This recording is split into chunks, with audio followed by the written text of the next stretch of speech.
দর্শক, আজকে আপনাদেরকে আমাদের অতি পরিচিত একটা গুণাগুণ সম্পূর্ণ একটা গাছ সম্বন্ধে কিছু কথা আপনাদের বলবো এবং কি দেখাবো।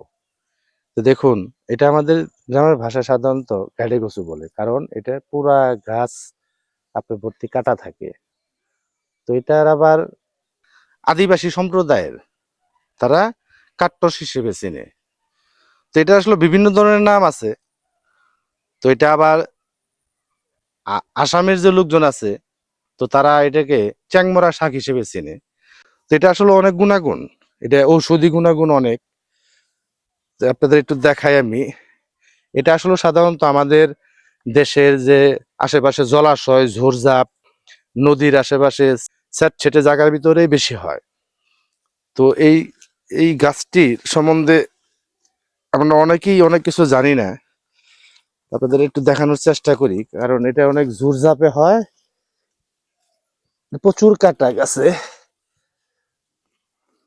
তো দেখুন, আপনাদের আমি একটু চেষ্টা করতেছি দেখানোর জন্য।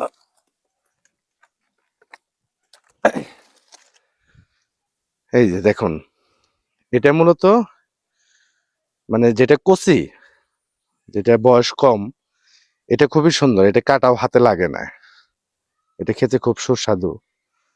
তো যাদের বাতের ব্যথা, তারা যদি এটা সুন্দর করে রস করে খেতে পারেন, তাদের বাত ভালো হয়ে যায়। বৈজ্ঞানিক ভাষায় এটাকে লাসিয়া পিনুসা নামে পরিচিত, যেটাকে বৈজ্ঞানিক ভাষায় আর কি বলে। তো এটা আসলে একটা ঔষধি সম্পূর্ণ গুণাগুণ খুব গাছ।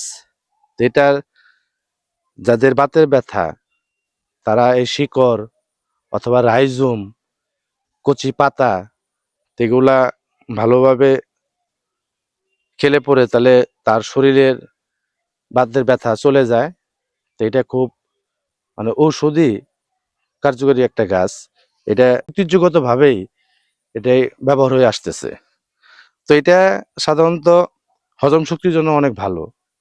আপনার হজম প্রক্রিয়া ভালো করে, আবার রক্ত স্বল্পতাও দূর করে। তো এটা আমাদের অনেকেরই অজানা। তো আসলেও এটা ঝুড়ঝাপে হয়, সেজন্য তাকে কেউ হয়তো মূল্যায়ন করে না। কিন্তু এটা আসলেও বাড়ির আশেপাশের ঝোড়ঝাপ, নদী নালা, এগুলার প্রাকৃতিক ভাবে এটা আল্লাহ তাআলা তৈরি করে থাকেন।